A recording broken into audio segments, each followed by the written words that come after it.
ये तो मुझे कहाँ ले आयो दायू? इसका घर है। आज हमारा यहाँ पे निकाह है। निम्रा कहती है क्या हमें ये कदम उठाना चाहिए।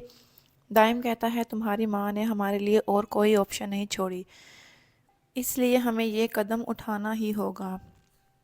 बाद हम जिंदगी भर के लिए एक हो जाएंगे। आपके साथ शॉपिंग पे गई थी ना?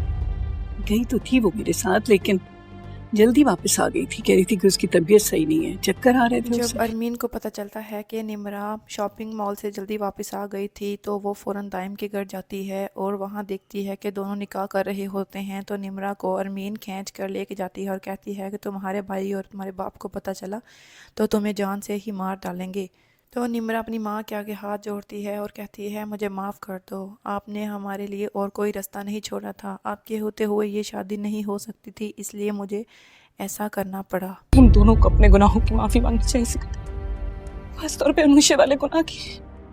हमने बहुत गलत किया है सिकंदर, हमने अनुष्य के साथ बहुत बड़ी ज्यादती कर दी। ये अलीशा सिकंदर से कहती है कि जो हमने अनुष्य के साथ किया है हो सकता है हमें इसी की वजह से सज़ा मिल रही हो। अब हम कभी माँ बाप नहीं बन सकते, हमें चाहिए कि हम अनुष्य से माफ़ी मांग लें। ये जो कुछ भी हमारे साथ हो रहा है ना, ये सब कुछ इसी वजह से हो रहा है सिकंदर।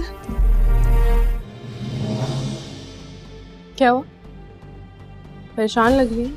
हाँ, ये लोग अभी आए नहीं थाने से। मुझे लगता है कि पुलिस को उसे भी ढूंढना चाहिए जिसके कहने पे उसने ये सब कुछ किया है। पुलिस क्या कर रही होगी? पुलिस वही कर रही होगी जो उन्हें करना चाहिए, ढूंढ रही होगी उस बंदे को। अभी आपको पता है मामा ने झूठ बोला हमारे साथ। उन्होंने पूरी प्लानिंग के तहत दाइम और उसके घर वालों को बुलाया। देखो निम्रा, जो बदगुमान इंसान होता है ना, उसकी बदगुमानी वो खुद ही दूर करता है, कोई और नहीं कर सकता। ताकि उनकी इंसल्ट कर सके और उन्हें घर से बाहर निकाल सके। भाभी, आपने मुझे बताया क्यों नहीं?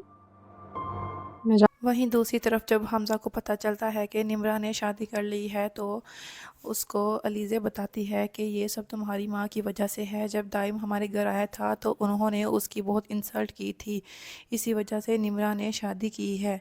तो हमें चाहिए कि अब हम इस शादी को एक्सेप्ट कर लें। जब हमज़ा के बाप को पता चलता है कि ये सब अरमीन ने किया है तो फिर अरमीन को बहुत सी बातें सुनाता है और कहता है तुम्हारी वजह से हमारी इज़्ज़त ख़राब हो गई है, तुम्हारी वजह से अगर तुम जानती थी पहले से।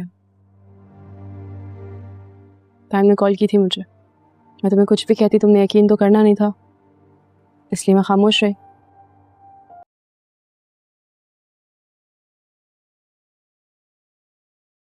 अब अरमीन की सच्चाई सामने आने वाली है।